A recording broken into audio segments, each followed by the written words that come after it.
So thank you all once again for joining on session 4 of the CC Compact. This session is called A New Life, the School of Bhakti. So tonight we arrive at a sacred turning point in the life of Chaitanya Mahaprabhu. Up to this point, we've been basking in the sweetness of Nimai's early life. We've seen his divine appearance.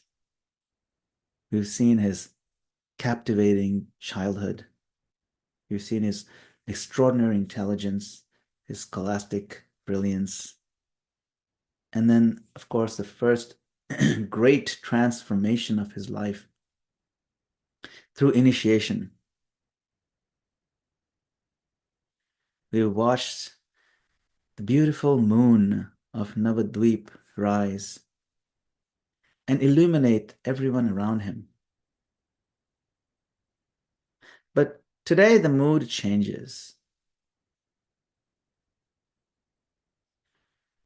That moon begins to move beyond the horizon of home. Today, the darling son of Shachi Mata and he's also the beloved husband. He's also the cherished friend, the brilliant young scholar of Navadvip. He begins to step into a life of total renunciation for the upliftment of the entire world. This session is called A New Life. And that title is deeply meaningful.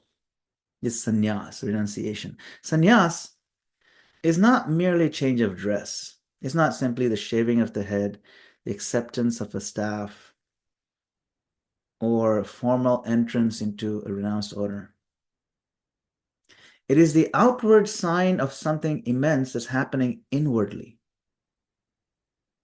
This is the moment when Lord Chaitanya Mahaprabhu's compassion expands without limit. He gives up the intimacy of a small family circle in order to embrace every suffering soul as his own family. And that is the paradox of divine love. Sometimes love becomes deepest, not when it holds on, but when it sacrifices itself for a higher purpose. So as we enter these pastimes tonight, let's do so with reverence, with gratitude and openness. Because here we do not simply study history. It's not just a history book.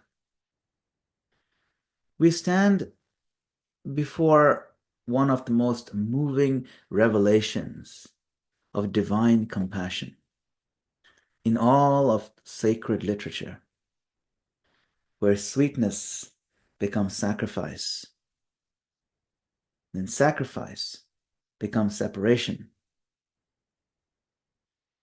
And this sense of separation becomes the gateway through which this universal mercy floods the whole world. And that is Lord Chaitanya Mahaprabhu's divine mercy.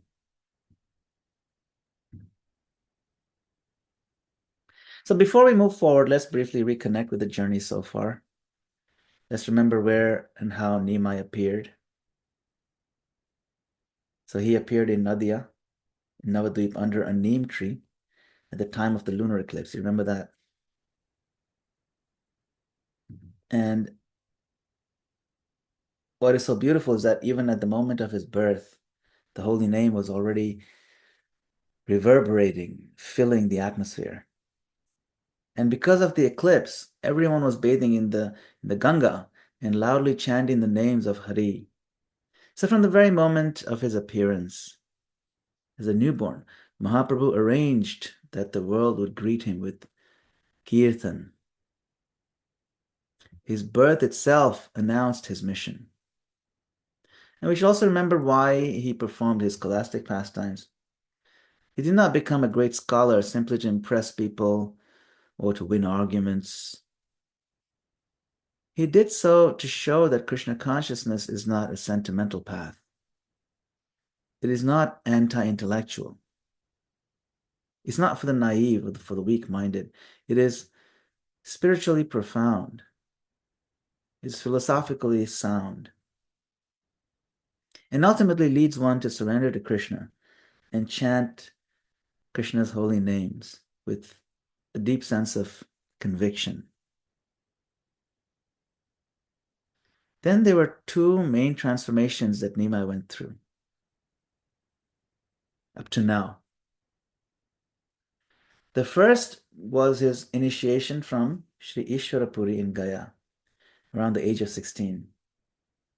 That was the moment when Nimai Pandit, so brilliant, became inwardly transformed into an ecstatic devotee, flooded the whole world with love of God. The second transformation, which is the focus of today's session, comes at this age of 24, when he accepts sannyas from Keshav Bharati. And finally, remember that the Sankirtan movement did not grow without opposition.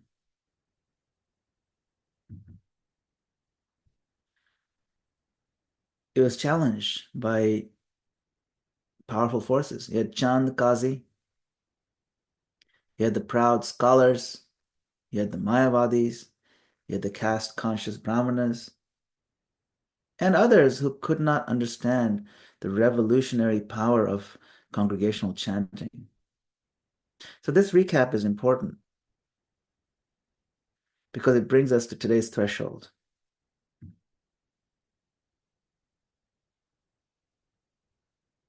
The first transformation of initiation, it awakened his internal devotion. And this second transformation will unleash his compassion upon the whole world. Two different things. So today we enter the renounced life of Sri Chaitanya Mahaprabhu. So remember, at what age did Nimai take sannyas? That was age 24. It's very young. 24 is very young for sannyas. And from whom? Took it from Keshav Bharati.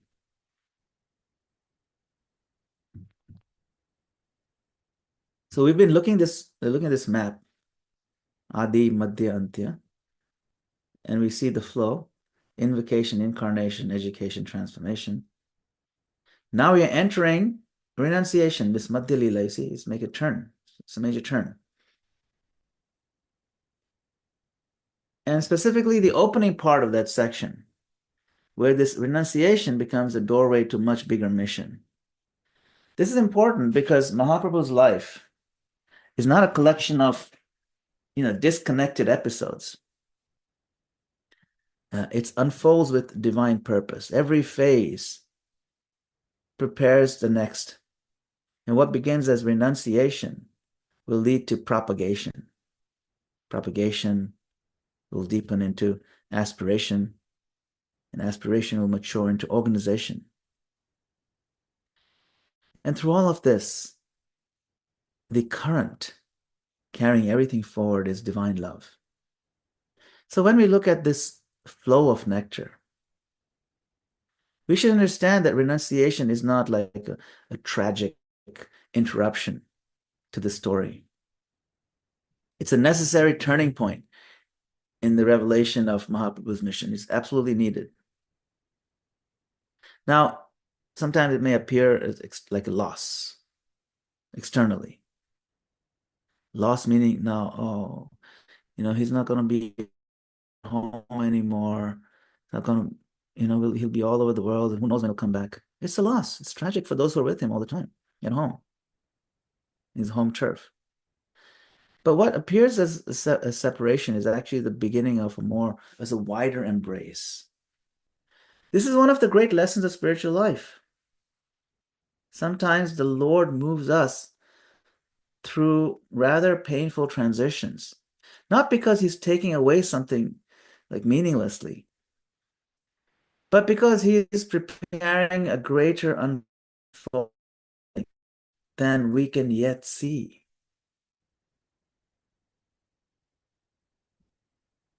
So this chart helps us understand that Mahaprabhu's renunciation is not an isolated act.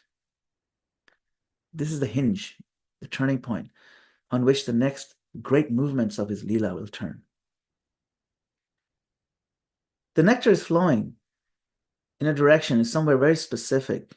And from this point onwards, it begins to flow outward with greater and greater force. This is where we are. Madhya Leela. Now at this stage, it may be helpful to ground the narrative in place, to get a sense of the chapters. For most of his youth and early adult life, Mahaprabhu remained in this area of Navadvip, West Bengal. That was the intimate setting of his early pastimes. The place of home, relationships, scholarship, debate, kirtan, and transformation. But he also made one important journey to East Bengal. East Bengal is now called Bangladesh, where he met Tapan Mishra. Now that meeting itself was significant because it shows that even before taking sannyas, his influence was already extending outward beyond Navadvip. And then on his return, one of the painful episodes of his life unfolded. Departure of his first wife, Lakshmi Priya. This reminds us that even in the Lord's earthly pastimes, there are currents of separation and loss that prepare the heart for deeper realizations. After that, he remained in Navadvip until the decisive moment that they came to move toward Katwa. That's where he accepted sannyas. So Katwa is the town. Now, what does this matter? This geographical movement matters. These are not abstract theological concepts floating in the air. This is a lived journey. Mahaprabhu is moving through real places, among real people, carrying real relationships. We can go and visit these.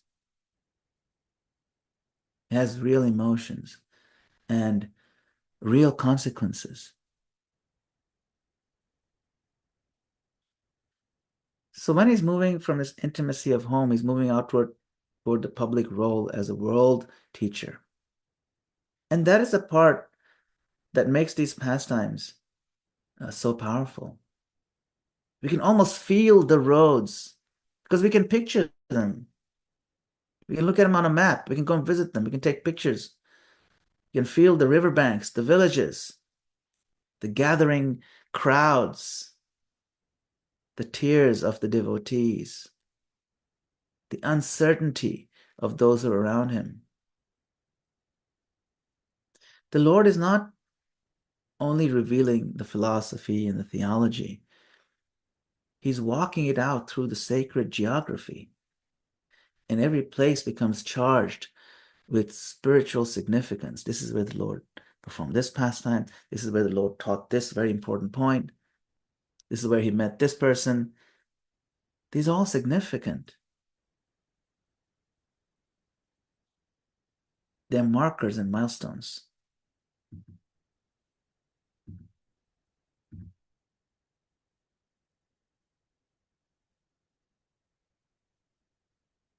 So now we come more directly into the renunciation arc itself.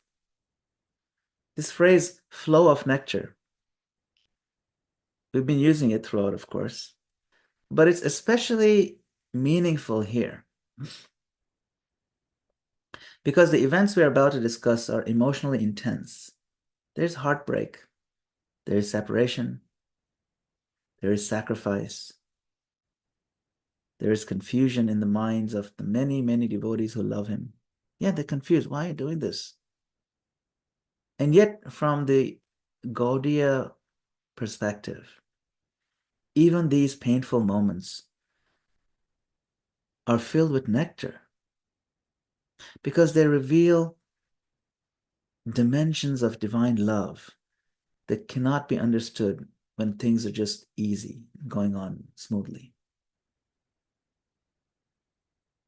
Until now, most of the sweetness of Navadvip has been the sweetness of presence, the joy of having Mahaprabhu nearby, visible, accessible, playful, intimate. But from here onward, another mood begins to dominate.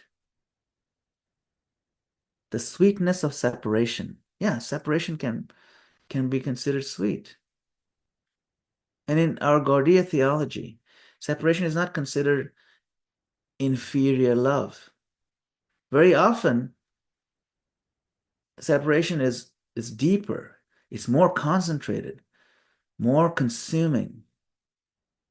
In separation, remembrance intensifies, dependence intensifies.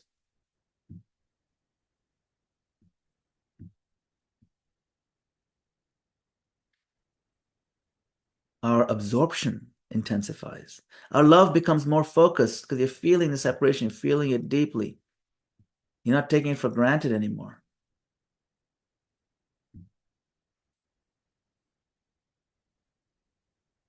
The love becomes more vulnerable, more total. So the atmosphere shifts here. The sweetness remains, but it's now mixed with this gravity. It's infused with sacrifice. It begins to blaze with a mission. A mission means, what's a mission? Mission means to go out and give it to everyone. And because of that, what we are entering is not simply a sad chapter. It's one of the most profound unveilings of Mahaprabhu's inner purpose.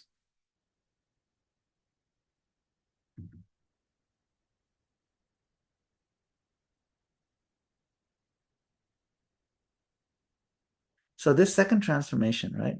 The first transformation we talked about is when he got initiated at Gaya, and he completely changed. He stopped being, the big debater.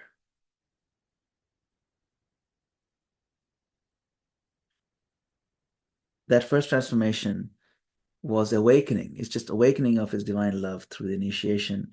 Now, the second transformation can summarize in this one line: the world is my family. And this is what makes the moment so striking. From an external point of view, everything was going well in Navadvip. His associates were there, Sankirtan movement was growing. Even Chand Kazi had become favorable. The whole atmosphere was charged with spiritual momentum.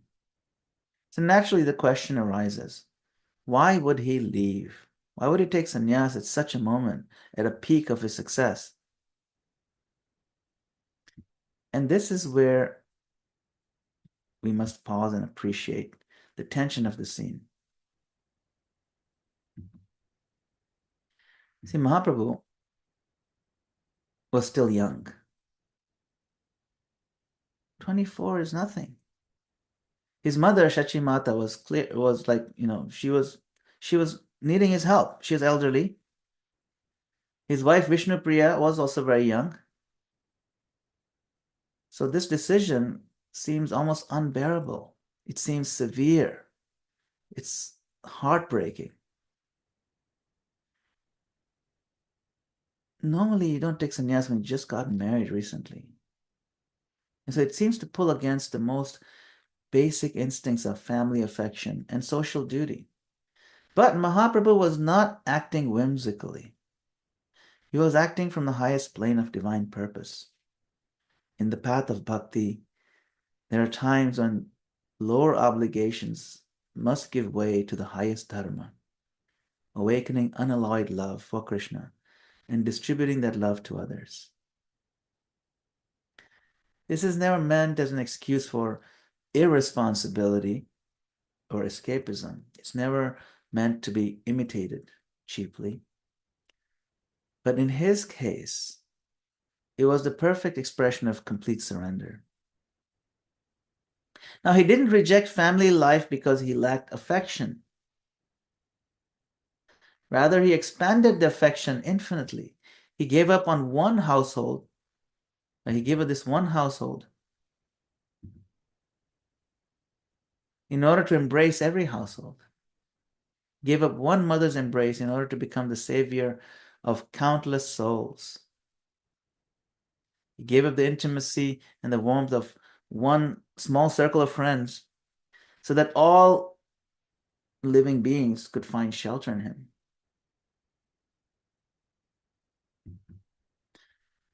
So when we hear that he took sannyas, we should not hear merely renunciation. We should hear expansion.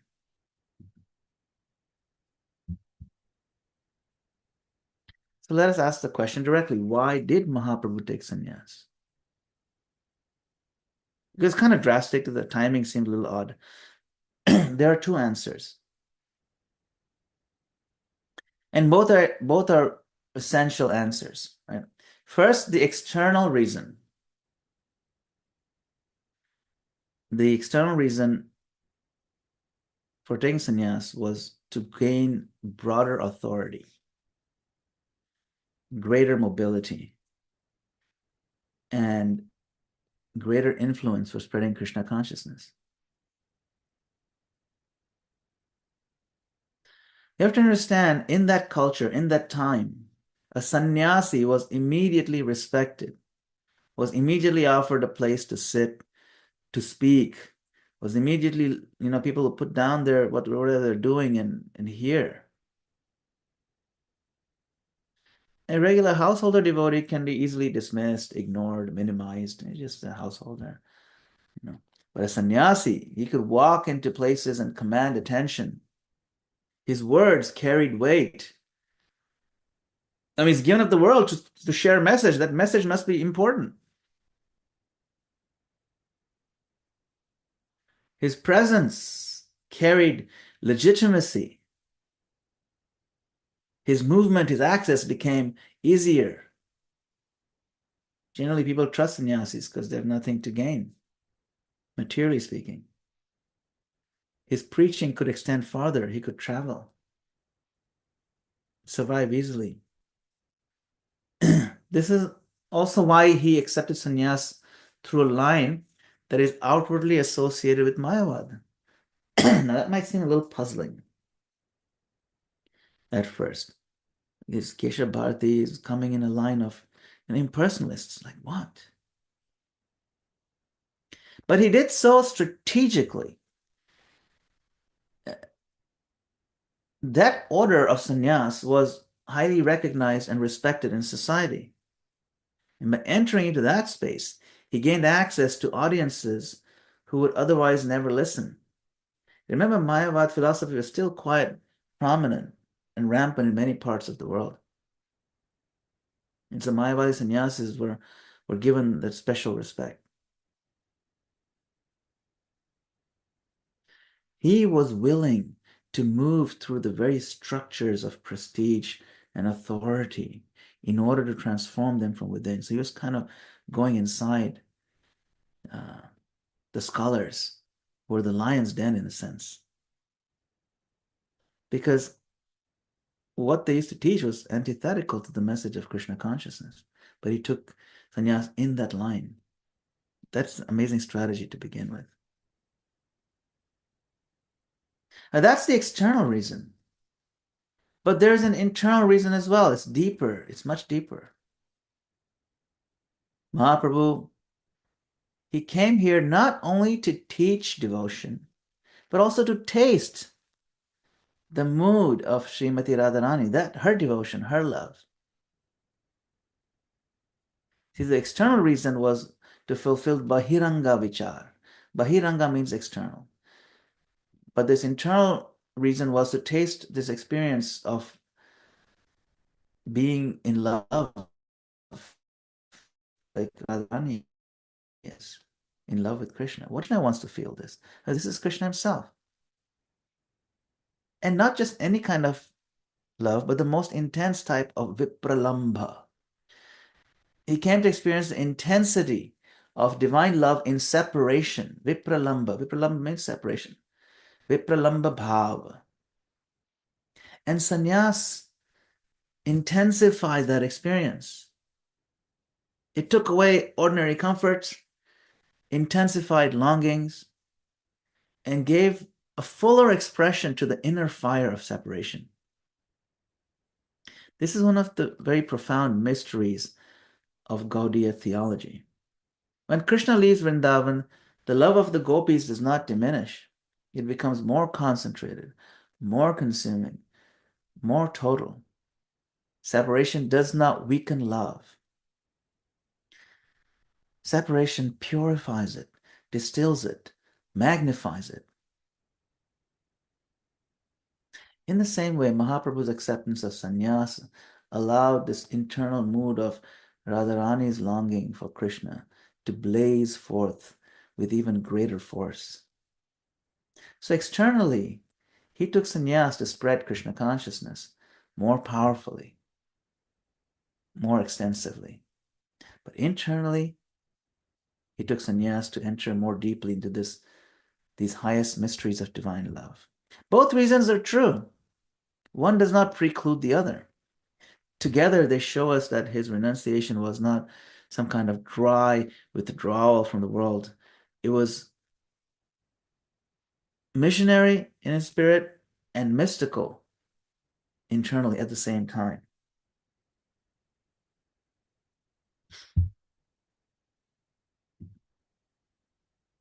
Now, let us look at what happened immediately after sannyas.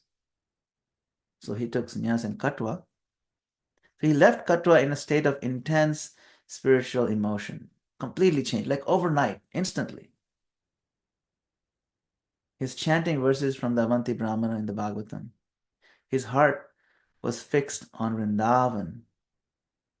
He wanted to go there at once, drawn by the irresistible force of his love for Krishna. Now it's uncontrollable. Vrindavan, that's where I'm headed. That's it. Of course, externally he had accepted renunciation, but internally his whole being was surging toward the land of Krishna's sweet pastimes. Now he's stepped fully into the mood of Radharani separation. Vrindavan is where I have to go. Now, at this crucial moment, Nityananda Prabhu intervenes.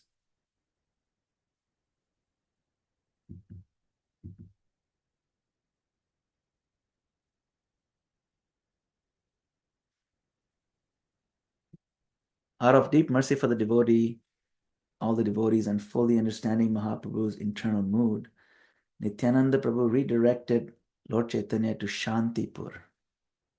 Shantipur is where Advaitacharya lives. This is not random. It's an act of spiritual intelligence and compassion. You see, the residents of Navadvip were just devastated.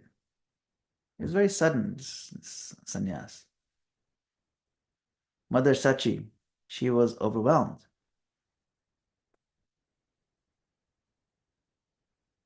And the devotees, they're brokenhearted. So before Mahaprabhu disappeared fully into his public mission far away, they needed one more meeting, one more exchange, one more chance to just behold his beautiful face. And so in Shantipur, at the house of Advaita Acharya, there was this emotionally charged reunion. You can imagine the atmosphere must have been almost unbearable in his sweetness and pain. You have to understand how much everybody loved Mahaprabhu. You can just imagine. The Lord himself has come. He's the Lord in our hearts. He's so beautiful. You can't even, you don't even want to blink your eyes when you see him. And all of a sudden now he's going to leave. And the Lord was there, but he was now transformed.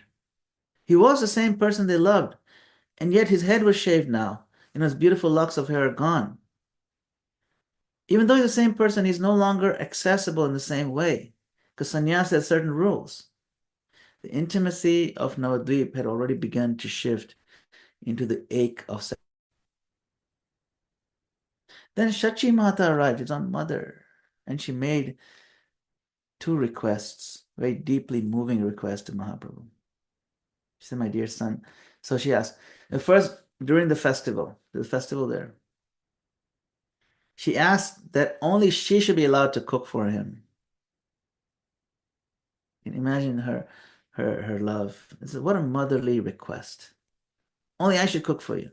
So simple, so tender, so human. She could not stop him from his path, but she could still express love through service. Let me cook for you, my son. And then, second, she requested, my dear son, instead of going all the way to far off Vrindavan, which is so far away, uh, you should just stay in Jagannath Puri, which is not that far, just a little bit south, where at least news of him could reach Navadvip very easily, very quickly.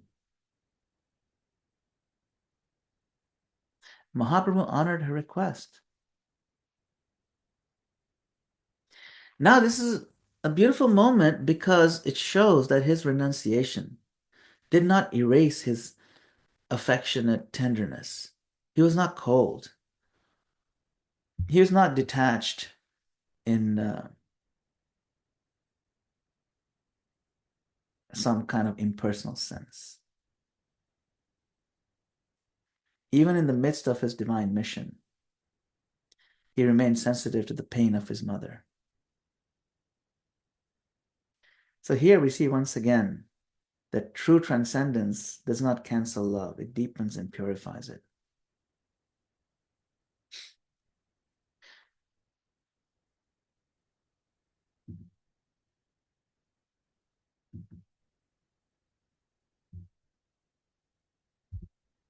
Now he starts departing for Jagannath Puri. So because of Shachi Mata's heartbreak, the original journey to Vrindavan was postponed, and the direction of pilgrimage changed to Jagannath Puri. That shift is very significant.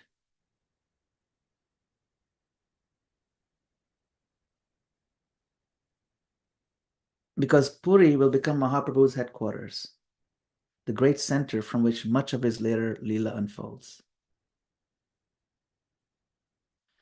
Maps like these are helpful because they remind us that these divine pastimes move through actual roads, real landscapes, sacred geography.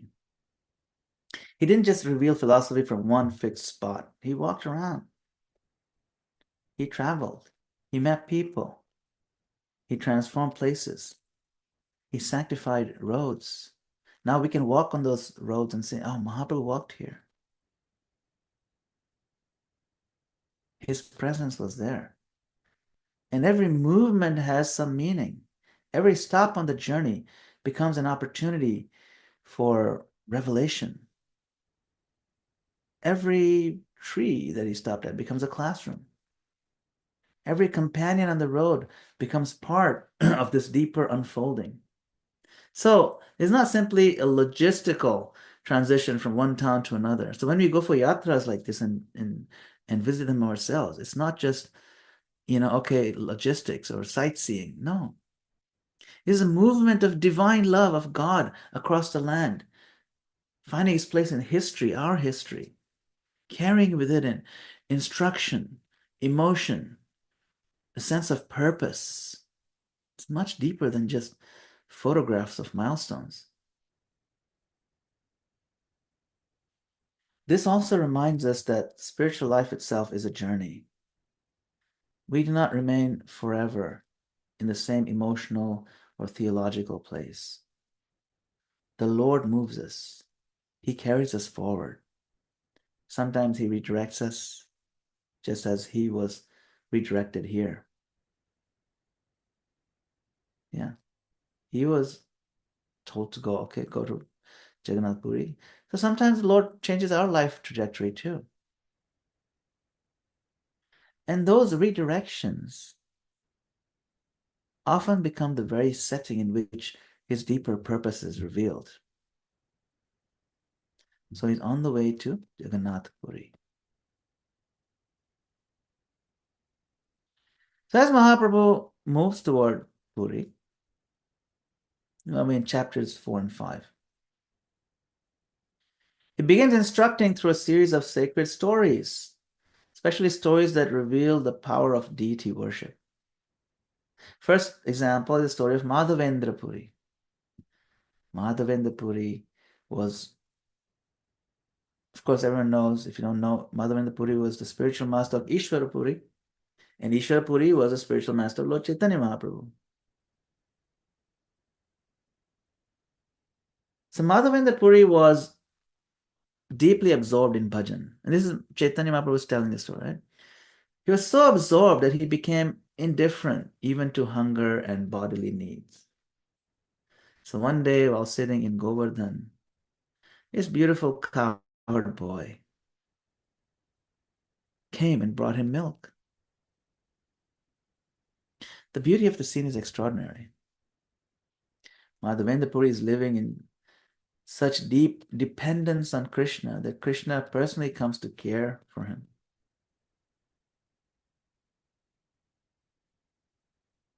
And so Krishna comes and says, Maharaj, what are you doing here? And Madhavendra Puri is like, I'm just, I'm trying to absorb my mind in Supreme Lord Krishna. What are you having for your meals? I said, no, it's okay. Whatever comes this way. I normally just fast. Then this boy tells him, no, no, no. This is in this town, in this area of Raja, one thing is not allowed here. Fasting is not allowed. It's against the law to fast. So I have to give you something. So he bring him some milk, really nice, thickened milk. Krishna personally came to take care of his devotee. Then, of course, later through dreams, the Lord reveals himself that boy was Gopal who wanted his deity to be excavated and worshipped. So later, as the story unfolds, Madhavendra Puri comes to know Kshir Chor Gopinath, the deity who steals sweet rice for his devotees. See, Madhavendra Puri he had a desire just to know the taste of that sweet rice so he could prepare something for his Gopal deity. But he immediately felt ashamed of even that desire. Oh my God, I should not be, wow, I should not be having a desire to taste the offering. What if it's not offered yet? I should not be doing that. And he felt ashamed. And of course, Krishna, knowing the purity of his devotee's heart, arranged for Gopinath, the deity, to steal one pot of sweet rice and keep it aside for him. And the deity did that. It's called, so the deity's name became Kshirachor. The deity himself stole his own offering to keep it aside for his devotee. What is the lesson here? The lesson is that the deity is not an idol, is not a non-living thing. The deity is the Lord himself, fully present and fully able to reciprocate with devotion. And when worship is offered with sincerity, with faith and love, the relationship becomes living, dynamic, and intimate. Then Mahaprabhu tells a story of Sakshi Gopal.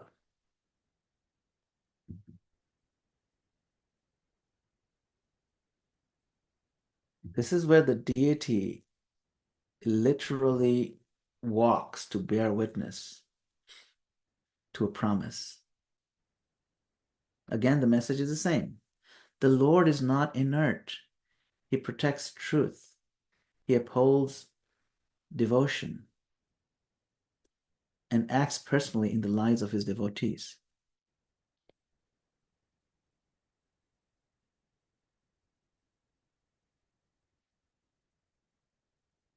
And then we come to the striking pastime of Dandabhanga, the breaking of the staff of the sannyas of Mahaprabhu. Mahaprabhu had affection for his danda, the staff of renunciation. But Nityananda broke it into 3 pieces and threw it into the river. Externally, Mahaprabhu appeared displeased. He was upset. What? Why did you do that? But internally, that act reveals something profound. that Mahaprabhu is beyond all these ashrams. He's not defined by any formal social category. Don't think he's ordinary.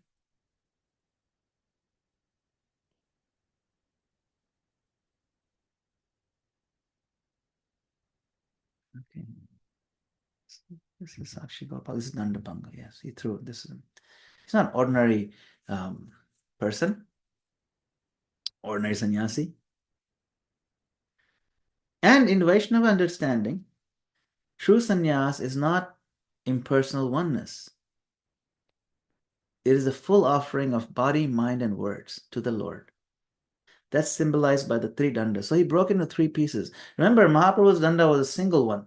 It wasn't like three dandas. It was one. It was not three dandi sannyas. So to symbolize the full surrender of body, mind, and word, Nityananda Prabhu broke into three pieces. So even here on the road, Mahaprabhu is teaching through stories, through relationships, and through this kind of dramatic leelas. The journey itself becomes a theological revelation. Then finally, we keep moving, and Mahaprabhu arrives in Jagannath Puri. Can you imagine this massive tower? Coming from a long distance, you can see it from so far, and you go, wow, you're almost there. And the moment is overwhelming. He stands near Garuda. Garuda is, he's the carrier of the Lord, the eagle. But there's a Garuda stamba, pillar that marks Garuda. He stands near that with a heart full of longing, hoping that if Lord Jagannath glances upon his great devotee Garuda, perhaps he too may be seen. Such a humble and beautiful mood, you can imagine, that my Lord, maybe you can look at me also. The Supreme Lord himself, in the form of Mahaprabhu, stands there in the mood of a devotee, yearning for darshan. And then it happens. The moment Mahaprabhu beholds the beautiful form of Lord Jagannath, he faints in ecstasy. He couldn't contain it anymore and he passes out. This is not ordinary emotion. This is not a performance. This is not sentiment. Before him stands Jagannath, Krishna, and not just Krishna in any ordinary form, Krishna in the highest ecstasy of separation from Vrindavan. And before Jagannath stands Chaitanya Mahaprabhu. This is Radharani in the highest ecstasy of separation from Krishna. So their meeting is too intense for ordinary bodily consciousness to contain. Of course, Mahaprabhu's body is not ordinary. But most people in the temple, they don't understand what they're seeing. Some want to remove him. Some think this is like this passing out and fainting, and they think it's disruptive or inappropriate. Now, there's a great scholar there who's watching.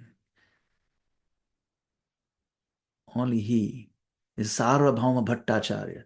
Only Sarvabhauma Bhattacharya recognizes this is not an ordinary condition. This is not something normal that you'll see. This is something amazing. He sees that this young sannyasi is experiencing something very profound. So Sarvabhauma takes him to his home. Later, Mahaprabhu regains external awareness through the kirtan of his associates. Once again, the holy name brings consciousness, connection, restoration. And now the stage is set for one of the most remarkable theological encounters in Mahaprabhu's Leela.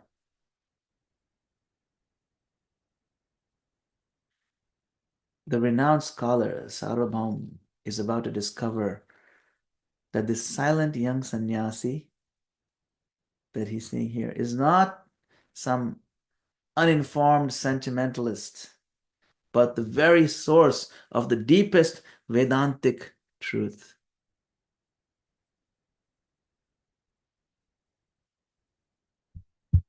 So, just to recap, you can imagine Mahaprabhu coming, and from a distance in the haze, he sees the temple, he runs toward it, and then after taking darshan, he passes out, just faints. He couldn't contain it. Then they take him to Sarvabhauma's house, and they do kirtan, and he wakes up slowly.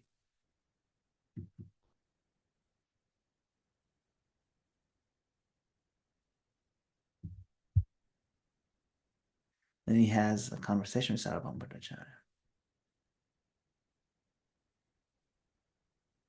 Now, this slide is an interesting one. Famous pilgrimage sites.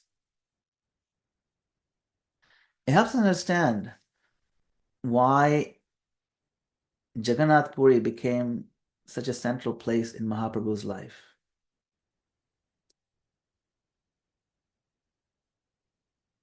And for us as Gaudiya Vaishnavas. First, there's the encounter with Sarvabhauma Bhattacharya. Sarvabhauma was an immense scholar, master of Vedanta, and he naturally questioned whether this young sannyasi had the philosophical grounding needed to actually maintain his sannyas. Well, it's like a young guy, so good looking. I don't know. It's hard to maintain sannyas like that. So then he invited, Chaitanya Mahaprabhu to sit and hear Vedanta from him for 7 days. And what does Mahaprabhu do? He listens silently for 7 days. He hears the impersonal explanations without interruption. He doesn't say a thing. This silence itself is powerful. It shows humility, shows patience, perfect self-control.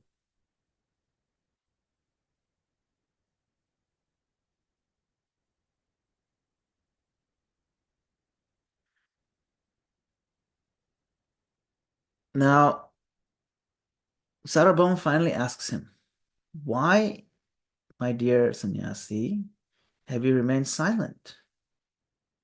I spoke so much, you didn't say a thing." And Mahaprabhu gently reveals that the Bhattacharya's explanations are distorting the meaning of Vedanta. But what? Distorting the meaning? What are you talking about? So then Chaitanya Mahaprabhu explains the real conclusion that the purpose of Vedanta is not dissolution of the soul or absorption into impersonal Brahman, but loving relationship with the Supreme Lord. The culmination of knowledge is bhakti. The summit of understanding is devotion. And through this compassionate correction, Mahaprabhu delivers Sarvabhauma Bhattacharya. Now connect that to Jagannath Puri itself. Puri is the land of Vipralamba. This is the headquarters of separation, divine love in separation. Lord Jagannath is Krishna in ecstatic separation after hearing about Vrindavan. That's why his features change so drastically. Lord Chaitanya Mahaprabhu is Radharani in ecstatic separation, searching for Krishna. So, when Mahaprabhu stands before Jagannath, we are witnessing the meeting of separation and separations, longing, meeting longing, divine love, beholding divine love. This is why Puri is so significant. It's not just an administrative headquarters. It's a theological, emotional center. It is the place where the mystery of divine separation is revealed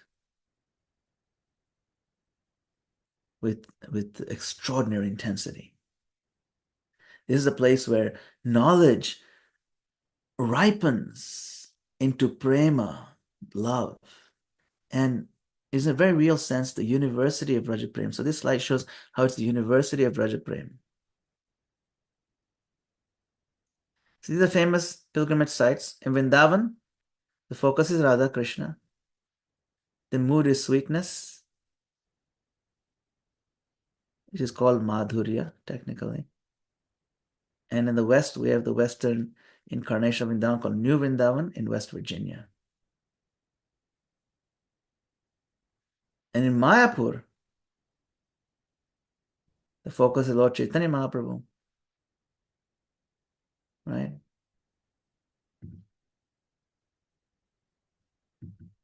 The mood is compassion, which is known as Audarya. And in the Western, it's the embassy of Mayapur. It's called New Mayapur in South France.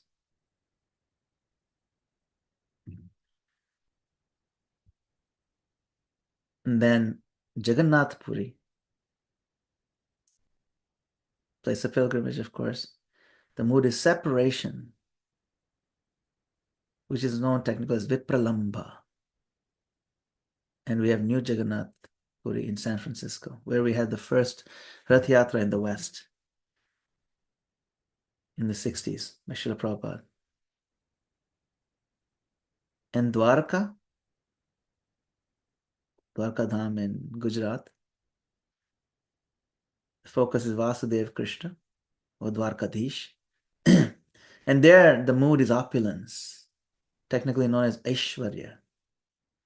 And in the West, the New Dwarka Dham, the embassy of Dwarka, is found in Los Angeles. Very opulent place, very opulent temple as well.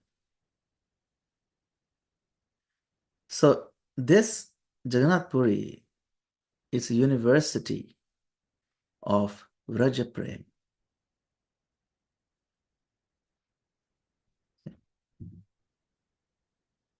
At this point, we can also pause and reflect on why these teachings matter for us. They're not merely beautiful old stories meant to be admired from a distance. They are invitations. They are revelations meant to shape our own lives. When we hear about Mahaprabhu's renunciation, his journey, his teachings, his dealings with the devotees, his ecstasies before Jagannath, we're not meant simply to appreciate them intellectually. We are meant to let them transform the way we hear, the way we chant, the way we worship.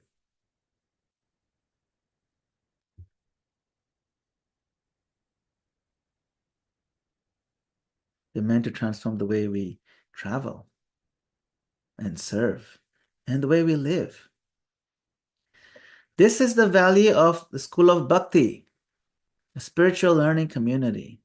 The purpose is not just to collect information and say, okay, now I know all these stories. No.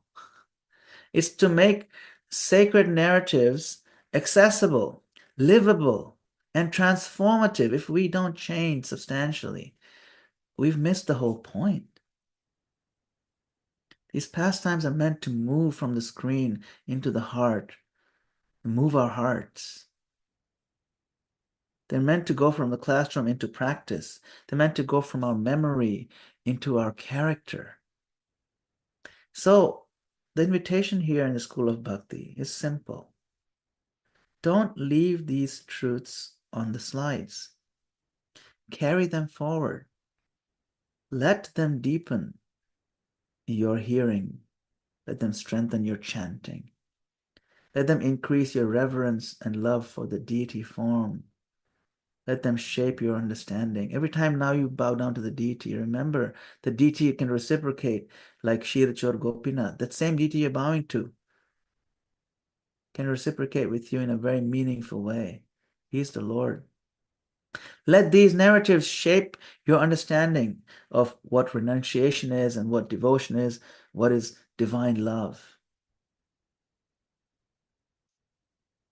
And if all the resources here on the website and all the classes, the community can help support that journey of transformation, then let's use them well. Not for mere consumption, but for transformation. And that's why we're all here. So tonight, we watched the Golden Lord step out of the shelter of Navadvip onto the road of destiny. He accepted sannyas not because he lacked love, but because his love was too vast to remain contained in one house, one town, even one role, one small circle of affection. No, his compassion had become oceanic, like the ocean. So he walked forward, carrying the pain of separation, carrying the purpose of his divine mission, carrying within his heart the deepest mood of Srimati Radharani. On the way, he taught the power of deity worship. He revealed that the Lord sees, the Lord hears, he walks, he remembers, the Lord reciprocates, and the Lord lovingly intervenes, intervenes in the lives of his devotees. He transformed the journey itself into revelation. He transformed the roads into classrooms and encounters into theology, a theological exchange. Then he arrived in Jagannath Puri and he stood before Lord Jagannath. And in that moment, the whole mystery of Gaudiya Vaishnavism burst forth. There stood Chaitanya Mahaprabhu, was Radha searching for Krishna, and there stood Jagannath Krishna. This is Shyam Sundar from Vrindavan, but now in the form of Jagannath, aching for Vrindavan. Divine love faced divine love in the highest mood of separation. And that's why this session is called a new life, because from here onward, everything expands. It's all new now. The mission expands. The mercy expands. The theology deepens. The longing intensifies. The embrace widens. And what began in the quiet sweetness of Navadvip now begins to flood the world. These are just the first waves of the flooding. So let us leave today with this image fixed in our hearts, the golden Lord moving steadily forward, leaving behind the small boundaries of ordinary identity and opening before all living beings the path of divine love. Let that same prayer awaken in us, in our hearts. May our hearts also be widened. May our attachments be purified. May our longing be spiritualized. And may our lives become offerings.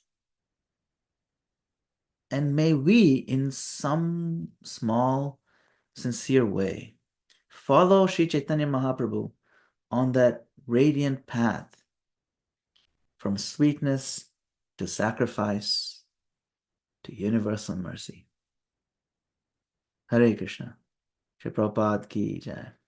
So thank you all very much for your kind attention, your valuable time. I think we have a few minutes, so we can go for a little bit for any kind of exchange. If you have any comments, if you have any questions, and so on, please feel free. Hare Krishna.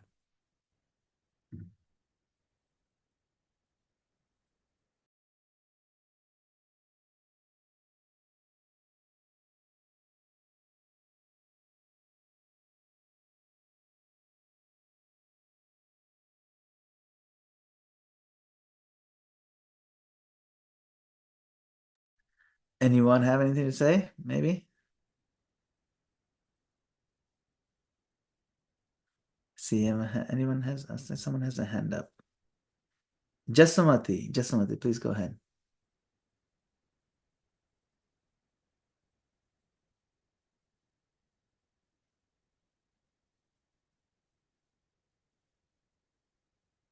You're muted though, Jasamati. Yeah. Sorry. Hare Krishna, thank you very much for this. How do you, I mean, obviously Lord Chaitanya has that qualities for separation. How would you do that in our normal material life of separation within your family, within your partners, within whatever in general? Obviously there's emotions, there's all sorts of material emotions attached to it. how can you separate without having to feel that emotion? Or does Krishna arrange that you love them, you care for them, you have compassion and everything, but yet they're still separated, kind of thing, if you see what I Yeah. mean? Yeah. I guess you're asking how can you apply this Yeah, mood of separation in our modern bhakti life of yeah, family? without hurting anybody, or Of course, of vice course. vice versa. They don't feel, that we know, or we don't feel that they kind of thing. Yeah. Yes, of course, of course. Um, Chaitanya Mahaprabhu's mood of separation, or his taking sannyas and his mood of separation, is not uh, it's not meant to make our family life gloomy. It transforms ordinary bhakti from routine religion into heartfelt longing for Krishna. So the separation that we have to learn from this is that the intense longing that I miss Krishna, or wait, I don't really miss Krishna because I don't know Krishna that well, and that's fine. Then I need to know Krishna well enough, so then I will miss him. I need to recognize that Krishna is my Lord eternally, and just I've forgotten him. You see, so in practical terms, the separation means this. I do not yet love Krishna as I should. I do Mm. not yet see him fully. And therefore, I deeply need him to remind me who I am. Because we're all suffering from amnesia. Can you imagine? Like, there's so many movies where there's a couple, they're married, they're in love, and then one of them, maybe the man forgets, he loses memory, and now he's forgotten how much love he has for his wife. Or the woman forgets and she had forgotten how much love she has. She don't even recognize him anymore. That's our unfortunate condition. We have chosen to put ourselves in a place of willful amnesia, and now we need therapy. Actually, a love for God is very deep. All of us, every soul has a deep love for Krishna. This feeling of separation is our birthright, but we've covered it over with this induced amnesia, you see. So for for modern, you see, like this mood that I need Krishna. I don't fully love him, but I know I should be. That mood creates humility. It creates dependence, sincerity, and intensity. So, modern family life, how do you apply it? You can apply it some practical ways. And I see Valli is asking similar question, how to apply separation without disconnection creeping in. So it's kind of similar to this. Sorry. Um, First, turn the absence into remembrance. Most householders do not live in Vrindavan. I'm assuming most of the devotees on this circle don't live in Vrindavan. I do not. We don't spend all day in Kirtan from morning to night. Most of us are surrounded by work and bills and school schedules and phones and stress. So instead of only lamenting that, instead of just crying about our situation, we can think like this. Because my mind runs so far from Krishna, I need to call out to him more when I chant my rounds. Separation becomes fuel for chanting deeper. When driving to work or taking the train or packing lunches or cleaning the kitchen or putting the children to bed, one can internally cry, Krishna, please let me remember you. Please let my love deepen for you and let that love purify my loved ones too. This way, your love for your loved ones deepens in a much better way than just some selfish exploitative angle. You know, the separation will overflow. Second, make the sense of longing more important than some performance. Sometimes in family bhakti, especially when there's other people watching, we measure the success by whether the arati was perfect, whether the child was sitting still, whether everyone attended class, whether the rounds are completed on time. Of course, these things matter, okay? We fill out these little forms, sadhana sheets, whatever. This is good. I'm not saying it's wrong. These things matter. You should do them. But Mahaprabhu's mood teaches that the heart matters the most. The longing should be much deeper than the performance, the external. Of course, we should do the external measuring too. Even if the home program is messy, if there is genuine longing, my Lord, please accept this imperfect offering. That draws real mercy. And I didn't cut these fruits right, but please just, please accept my imperfections. I doubt I'll be perfect in this life, but please accept it. That draws out mercy from the Lord, you see. Yes. And a third, use the pain of imperfection properly.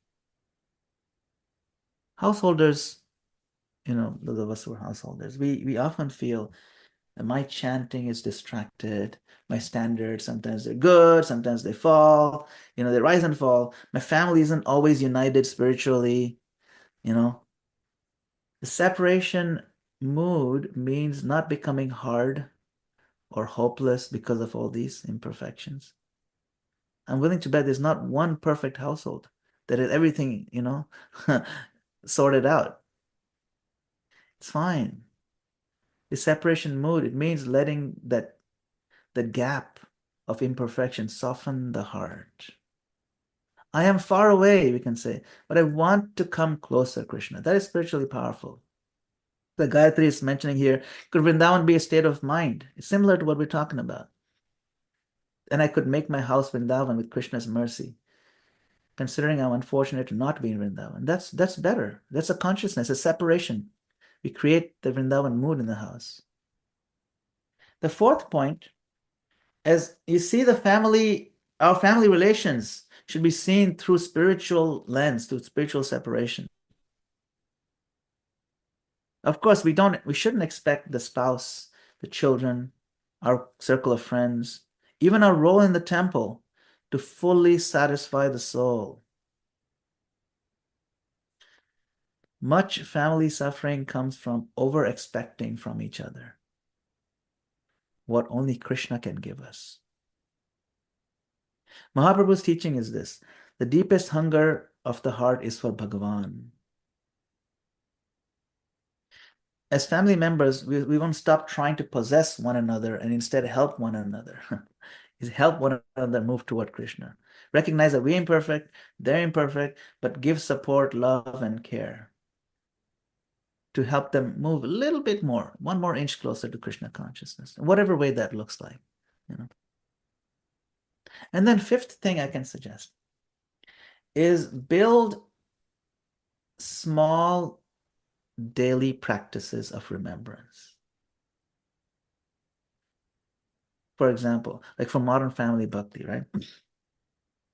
The separation mood, it works best through simple, repeated habits.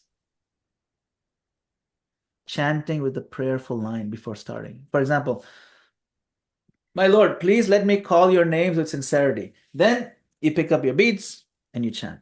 Before you pick up the beads, say, my Lord, please help me call your names, call out to you with sincerity. Then you chant Hare Krishna, you'll see a big difference. That's all. It takes 2 seconds. But now you're saying, let me call out in the mood that I miss you. Let me actually feel the missing. Keep kirtan and bhajans in the home. Do bhajans and kirtan at home. Don't like waste that opportunity. So the atmosphere in the house stays connected. Before eating the first bite of your meal, pause briefly. Express gratitude and longing, separation. My Lord, thank you for this meal. And I'm not there yet. Please let every bite bring me closer to love for Krishna, because I know prasadam means mercy. I know that. I've heard that. I learned it. These are simple, sweet things we can offer to the Lord, and the Lord runs to reciprocate with us.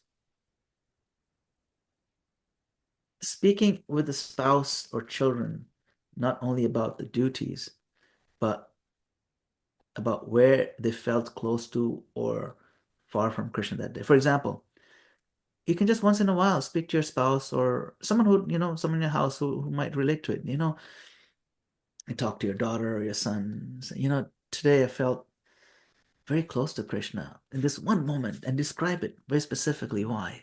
Or today I really felt very far from Krishna. Like I felt scared that I'm forgetting him. That's good because now you're worried that you forget Krishna. That's also love. You see, anything that's focusing on Krishna in your heart, bring it up. Make it an important point of conversation.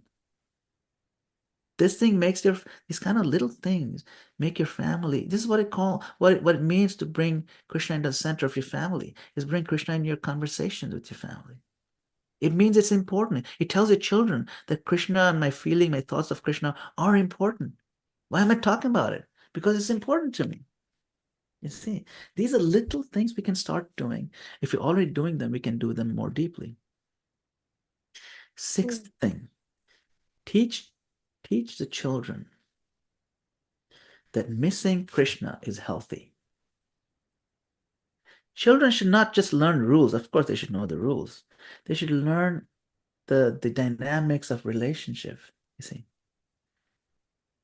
They can be taught, just like you miss someone you love, devotees miss Krishna. And that missing is not emptiness. It is love growing more deep, you see.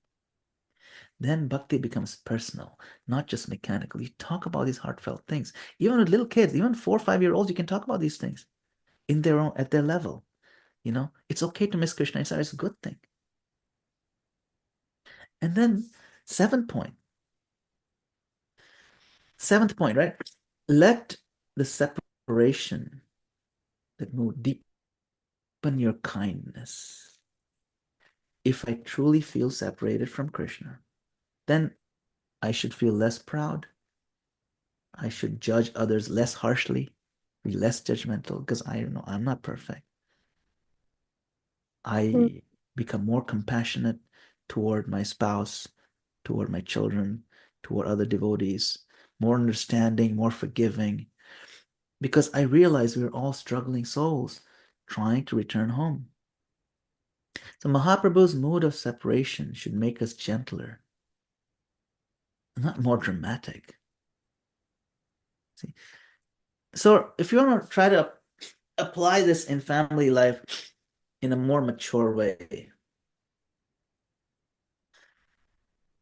it could sound like this, right? So we may not have the simplicity of the holy dham setting here in West London or whatever.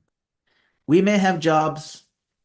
We are overwhelmed with exhaustion, family tensions, distracted minds. But precisely there, in that incompleteness, we can cry out for Krishna. Yes, we can make our home a place where imperfection is offered upward with longing. Nobody here feels they're perfect. We all know how imperfect we all are.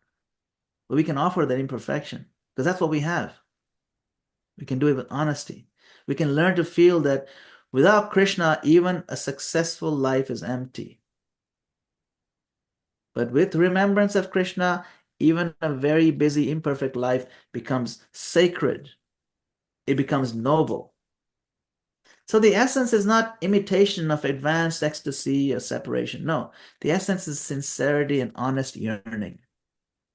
Not that I'm advanced like the gopis, but rather it should be like, my heart is still far away. Oh Lord, please, you pull me closer. You bring me closer. That mood is safe. That mood is real. It is transformative for modern family bhakti. We're all we're all stuck in this modern life. It's a weird, unusual state. And then we read about these beautiful, simple scenes in Chaitanya Charitamrita. We can't seem to relate the two. We have to. That's why your question is so beautiful, Jasamati. I love it. We have to bring them together. How can I meld and synergize and synthesize my modern life with understanding of Chaitanya Charitamrita in the 1500s? The essence is the same. Bring our imperfection to the Lord, and that becomes Sharanagati, transformation. That mood is safe. The mood is real, and it's transformative for modern bhakti family. Is that all right, Jasumati? Quick. Yes, very, very much so. Thank you so much, Hare Krishna. Thank you. Yeah. Okay. I have a quick question from SA. It says, cannot understand the significance of the breaking of the danda. So, just quickly, that danda that Mahaprabhu was holding was a single danda. Single danda means it's made of one single staff, one stick, okay? And that stick represent all is one. It's a Mayavad philosophy. We are all one with God. We'll meld, we'll merge with God, and so on and so forth. It's just all one. Nityananda Prabhu didn't want that symbolism. So he broke it into three pieces. So today, our sannyasis, of course, it still looks like one danda is covered by cloth. It's actually three dandas. That's why they're called three dandi sannyas. So Prabhupada's danda was actually three. And everybody in our line from Prabhupada is three dandas, okay? That's the significance, all right? Yes. Now, S. Dalsania, please go ahead. Oh, who was that? I think someone's hand was up. S. Dalsania, but looks like they dropped out. No, they're still here. Okay. Anyone else have any comments or questions? Yes, Nirmal Prabhu, go ahead. Oh, before I answer that question, the question follow-up was why three? It's oh, okay, Estosani, I can't unmute. So three is explained in the verse. What do you call the upgrade to a BMW? BMW is body, mind, words. BMW. You offer your body, your mind, and your words in the service of Krishna. So you upgrade from regular single engine to, the BMW, and that's the body, mind, words completely dedicated to Krishna's service. Those are the three dandas. All right. Yes, Nirmal Prabhu, go ahead.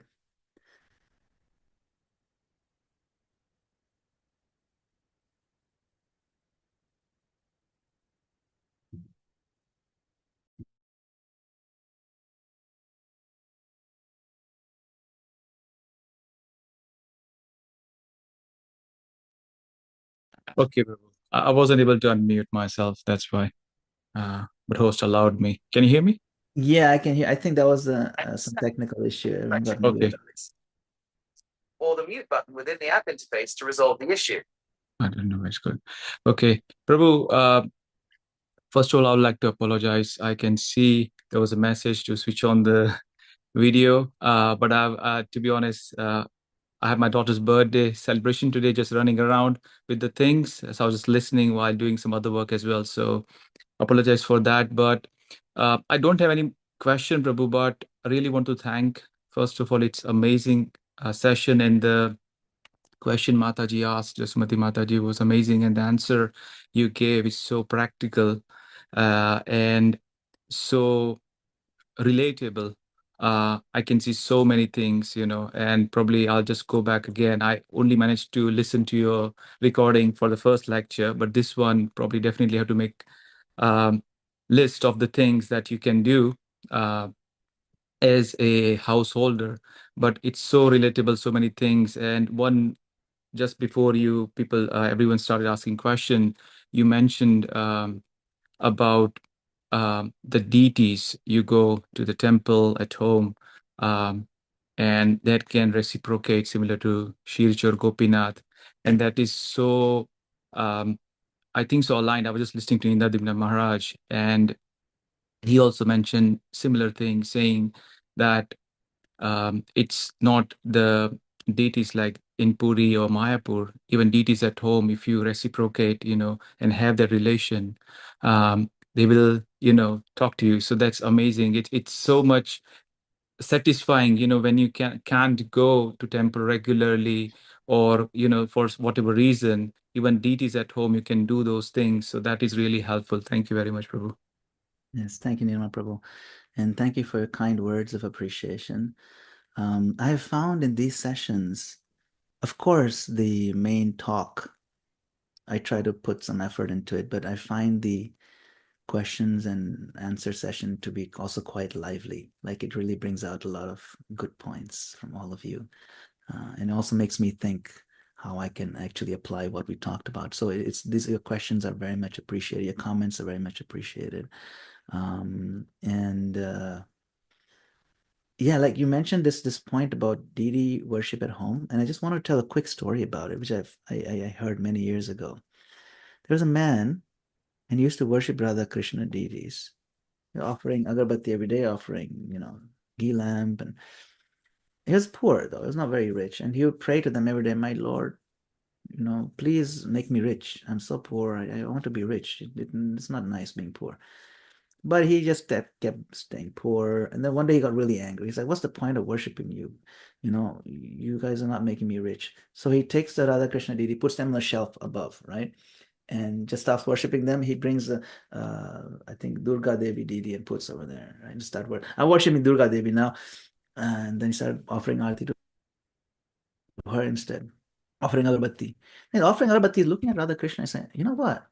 This agarbatti is meant for Durga Devi to enjoy.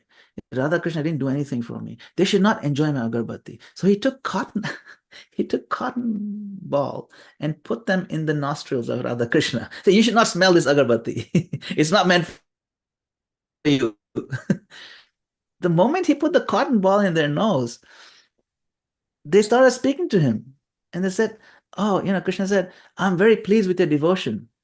And I was like, "What? After all these years, I offered yoga, but you never spoke to me. Now you're actually speaking to me? That's amazing. Why now after putting the cotton ball?" Krishna says, "Finally, you're treating me as a person. Finally, you recognize that I can smell. You recognize that I'm actually a person. Until now, you thought I'm just a stone or brass or whatever. But finally, you see that I can smell the agarbatti, and because you fully realize it, I'll treat you as a person."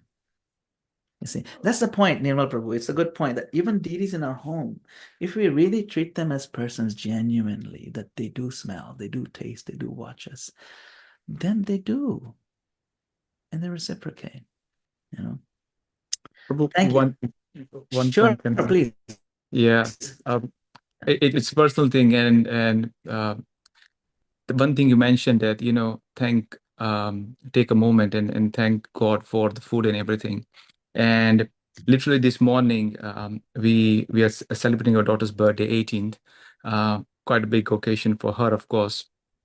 But me and my wife, we just had conversation this morning saying, we should thank Lord Krishna, Radha Krishna, for allowing us to do this, and making us an instrument. Otherwise, coming as a first generation from India, and come to a level where you can do certain kind of things or achieve without anyone's support, no one it's only without God's mercy you can't do that. So literally, we just did that this morning, thanking from our heart to allow us to do this. So, and then Wonderful. you just mentioned that, and it's quite relatable. Thank you. Thank you. Thank you. Yes, that's sweet. That's how we want to mark our milestones in life, and congratulations, 18th birthday. It's a turning point. Yes. Thank you. So there's quite a few questions. There's one more. So Estelle Sanya, who couldn't unmute, hopefully. Anyway, but the question was, you described so eloquently the mood in each of the places of pilgrimage. How can we tap into these moods in each of these places? So, and then Ami can later on also add on this topic.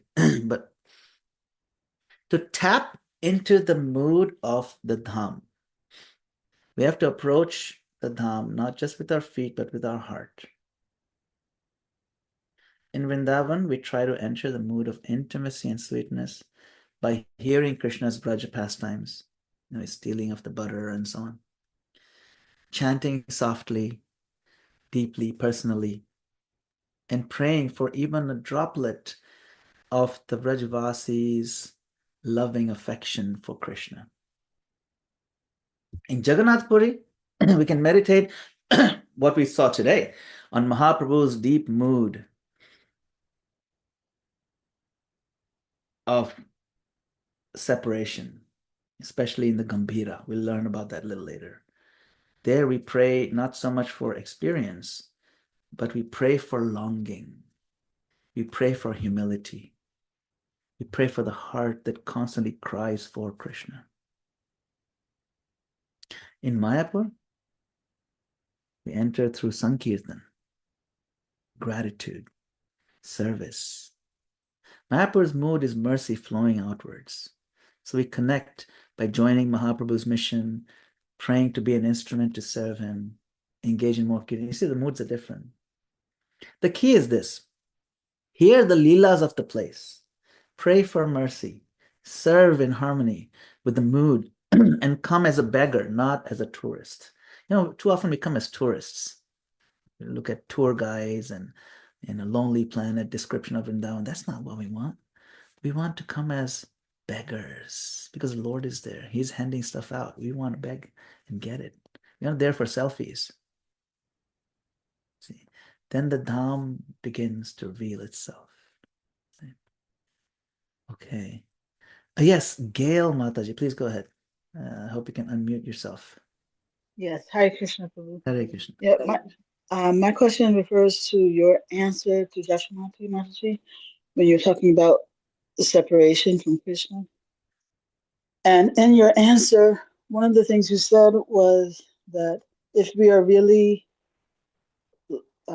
longing for Krishna, feeling that separation, then we will have something like more compassion for others who are also struggling in Krishna consciousness. I was just wondering if you could make that connection for me more, that connection between our longing for Krishna from our position on this path and, feeling more for other souls who, especially if we're having difficulties with them, Yeah. our personality clashes, like this. Sure. That's a great question. How is that connected? If my longing for Krishna is deeper, then how does that affect my compassion? Compassion means it comes from a place of empathy where you feel someone's pain. Para dukkhe dukhi, that's a Vaishnava.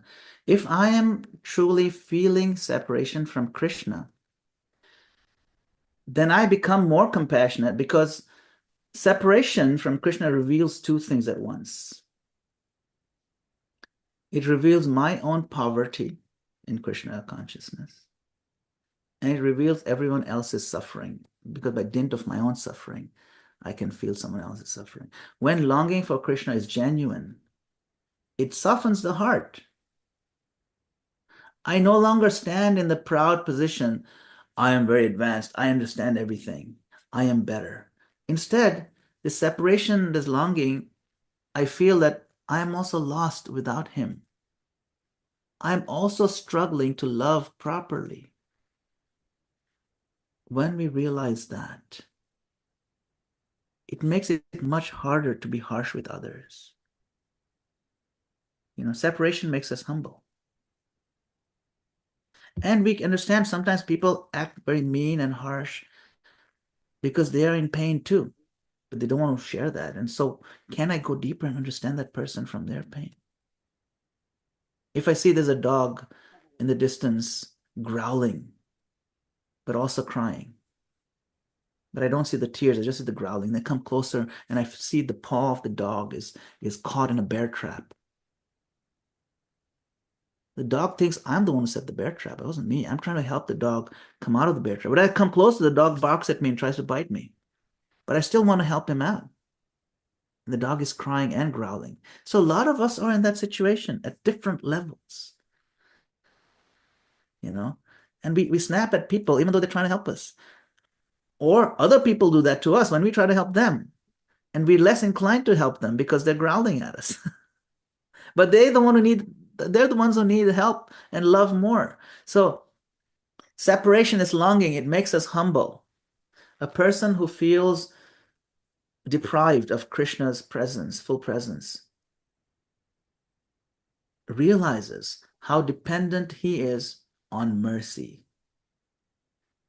And one who realizes and knows he lives by mercy becomes naturally merciful. If I know I'm surviving only by the undeserved grace of the Lord, how can I now become arrogant toward another struggling soul? I didn't deserve this good fortune. I'm getting it. Why should I be arrogant? That changes us. Second, separation sharpens our vision of the soul's real suffering. We begin to see that people are not just difficult, annoying, or selfish, or worldly, or offensive, or immature. They are separated from Krishna, and all these symptoms are manifestation of that root problem, the anger, selfishness, and fusion. They are symptoms of spiritual disconnection. Then our compassion deepens even more. That's why we understand that the greatest welfare activity is not just feeding people ordinary food. The greatest welfare activities give them Krishna connection. We stop seeing only behavior and start seeing the heartbreak within. We become more mature, we become deeper. That's the point. And one more point is separation makes us gentle. When the heart is like deeply feeling this separation, we lose the taste for cruelty. Cruelty is a taste, by the way, that we acquire. And the hard heart may speak philosophy sharply, or judge quickly, or dismiss others. That's just the way he is. No. But a heart that is touched by this viraha, separation, becomes tender.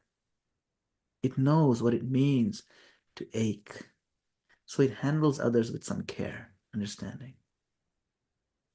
So this is to answer your question. It's a very deep, very subtle question, but these are some angles I can think of, Gail Mataji. Right.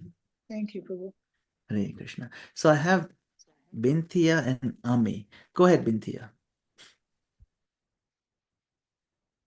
Hare Krishna Prabhu, my humble obeisances. I'm really sorry. If I open my camera, I can't hear you clearly, so I have to just put my camera off. First of all, thank you so much for this beautiful session. So I've been struggling, to be honest, because when I'm practicing and trying to understand this separation, this mood of separation, I feel like when I'm present in these sessions, I understand it completely and I feel it. But then I'm drawn back to this material world doing other things, day to day work and everything. And then I feel like I am drawn back to that material world. So my question here is, how do we keep maintaining this understanding of this mood of longing and separation from Krishna? And I'm sorry if my question is a bit silly, but I would really love to get some guidance. Thank you very much. So if I understand your question correctly, in the middle of the class when you're discussing these things, everything seems, oh yeah, I feel it. This is good stuff. Yes. I'm changing. I'm feeling spiritual right now. Like these words are so encouraging. This is how I want to be during the week, not just on Saturday, but on Monday as well, and Tuesday in the Yes, middle of exactly. work. Isn't it? Yeah, yeah. It's very natural. In the class, the heart is lifted. Yes. And that's what we're talking about. In ordinary life, the gravity of our habits and the environment and the smells, everything is changing, right? Pulls us back down. The goal is not to remain in the same emotional intensity all day, but the goal is to carry a steady thread of remembrance. Yes, in spite of all this, I'm going to keep one thread of remembering Krishna. That's all. That thread is our lifeline. When you go swimming, you have a lifeline from the boat, just in case we get lost. We don't need to, be in the boat the whole time. We have to be swimming also. But we carry the lifeline. What is the lifeline? The thread, remembrance of Krishna. Find opportunity to remember Krishna, and that remembrance will trigger these moods. So don't try to preserve the emotion of this class. That's very hard to do. As much as the direction of the heart Change your heart's direction. For example, if the class awakens longing, like you're feeling right, longing for Krishna, right? Then preserve it in a simple form. One line prayer before japa, one verse to remember through the day, one bhajan on the commute to work, 1 minute of calling out to Krishna before sleeping. These strong moods we're feeling right now, they fade, okay? They'll fade. But small practices carry the mood forward a little bit at a time. That's why we have these routine practices. They're not empty, hollow rituals. These are vehicles for us to trigger remembrances. When we offer agarbatti, don't do it as a hollow ritual. Do it as a trigger of love. See. Second, the mood you're feeling during these classes. Revisit the mood briefly during the day. Just take a second. It's like the food. You have to reheat it. So our longing has to be reheated. As I put it in the microwave a bit, warm it again. Think about it, right? Just as food grows cold, remembrance also grows cold in the world very quickly. So every day, touch the flame, warm your hands on the remembrance again and again through hearing. Take this lecture. I mean, I'm serious. What we're discussing right now, it's going to be on YouTube. Hear it again. Or Yes, not just Prabhu, this one, whatever I other. do. You know what I I mean, do right? rewatch them And just to get this it feeling feels again. nice. And it works, doesn't it? You Yes. rewarm your food. So touch the flame, or warm your hands on the flame through hearing, through chanting, and read something new for a few minutes. Maybe just a few minutes of investment really pays off. And then, third point I can offer, connect your longing to your actual weak moments, when we are at our lowest. Because, we have highs and we have lows. Yes. When the mind gets pulled by work or stress, or even lower things like greed or frustration, distraction.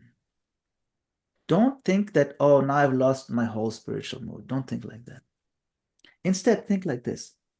This is exactly where I need to cry to Krishna for. Why am I feeling this bad feeling? Krishna, I'm overwhelmed by this.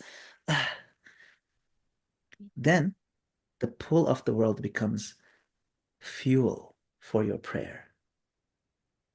Even those things can drive you closer to Krishna if you leverage it correctly by saying, oh gosh, not this again.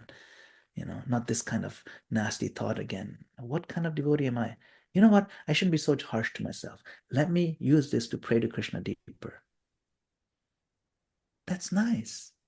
None of us are perfect. At least I'm not. So forth. Keep one inner sentence with you.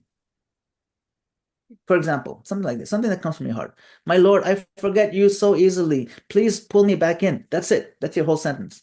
I forget you so easily. Please pull me back in, please. That kind of line can keep the separation mood alive, even in your real life, wherever you're working or wherever you're studying, whatever you're doing. See, be patient. Accept this idea of gradualness. Don't be discouraged that the material keeps pulling us. That's the job of the world. The world will do its job. We do our job. The pain of being pulled away can deepen the longing. So we have to accept the gradualness, that gradually we'll become deeper devotees, a little bit at a time. So the test is not whether I can remain emotionally high after the class. The test is whether when I fall back into the ordinary world, when I fall back into the ordinary life, I remember to turn that emptiness into a prayer. Then even being dragged by the world becomes part of learning separation. All right, Bintia, thank you for your question. Great question. Hare Krishna. Thank you so much, Prabhu. Thank you. All right. Ami wanted to share something. Please go ahead, Ami. Hare Krishna Prabhu. Thank you for your class and thank you for giving this one sentence thing to apply. I have started applying it. Problems keep coming in this material life, but I tell the problems that my Krishna is far bigger than you.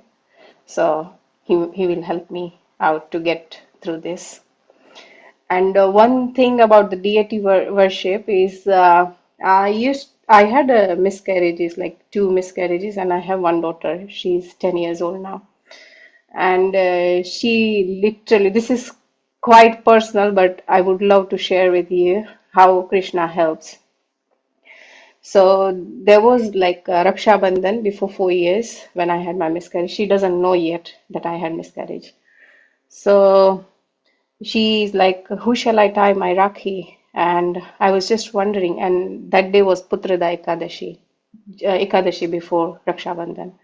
So I'm like, make Krishna your brother, and then you won't need anyone else for all the lifetimes as your brother, and he will help you out throughout your life. And we got the Laddu Gopal, and she used to tie Rakhi, like she is tying every year Rakhi to him. And then one day we go to Bhakti Vedan Manor like every Sunday, and she went to the shop and she got this Damodar. She calls him Damodar. I hope you can see. It's like little Krishna. And she takes him everywhere she goes. She makes him sleep next to her. She feeds him whatever, like whatever she is eating, she will feed him. I was just thinking, is it okay if she feeds him sometimes? If she's eating something with garlic and onion, she's still feeding him. And I'm like, okay, that's how Krishna will change your mind, and he will uh, force you not to do certain things. So, do you think am I doing the right thing, or shall I just tell her that don't do this? Yeah, it's very sweet, first of all, that she's developed a very personal relationship with Krishna. That's very important, Thank you. It's very, very important. Certainly it should be encouraged. And we were talking about, we're glorifying it, so we should encourage it for Okay. sure, Okay. There's no doubt about it, Of course, then later on, we want to also tell there's certain things you can't offer. Not Yeah. everything can be offerable. I mean, maybe we should make it the point that she doesn't get her hands on things that are not offerable. I mean, how does she even get her hands on stuff that shouldn't be That, offered? You know what I'm saying? That you don't bring that's those what things up. I'm praying to Krishna. That's what I'm praying to Krishna. That please. Karma laye the problem then. If you bring in the house, then you have an issue. Otherwise, you don't need to worry about these things. But yeah, main thing is the love. These other small things, they can be dealt with later. You want to encourage that spark, fan the spark. She has a bright spark of love for Krishna. It's very natural. It's natural for the soul. Now, when the spark is there, you can do two things. You can put water on it and finish it, or you fan it and it becomes a blazing fire. Yeah, And that that's what I'm fire, praying for. that's what we want to do. That's why I'm saying focus on the encouragement part. The Okay. rules and other things, they can come later as needed. And you want to also make sure that um, you reduce the opportunities where you're offering things that are not offerable. So that's what I can suggest. Gradually. Yes, all things are gradually. Don't rush into these things. Gradually, you be prayerful. Even Krishna said in the Gita, Shanai Shanai Uparamed. This process is done gradually. It's not done cataclysmically in one day. It doesn't work like that. Because we took many lifetimes to condition ourselves. So unconditioned, it will take some time. All right? True. True. Okay. Thank you. Right. Thank you, Prabhu. Thank you all so much. We're quite over time, but I appreciate, your participation. I appreciate your sincerity. It means a lot to me when you all show up like this. It really does. I mean, I'm visiting Canada right now. I'm in Halifax here for the first time. It's quite nice. A little cold. There's still snow on the ground over here. But we're doing some japa retreat here, and it's a lot of fun preaching. So I'm teaching a japa retreat for 3 days, and it's a lot of fun how to go deeper into japa. And you can watch some of those on our YouTube channel as well. So maybe you get some insights on that. But yeah, so it's a little bit of a different time zone for me. The sun just rose, just hitting my face. So keep coming.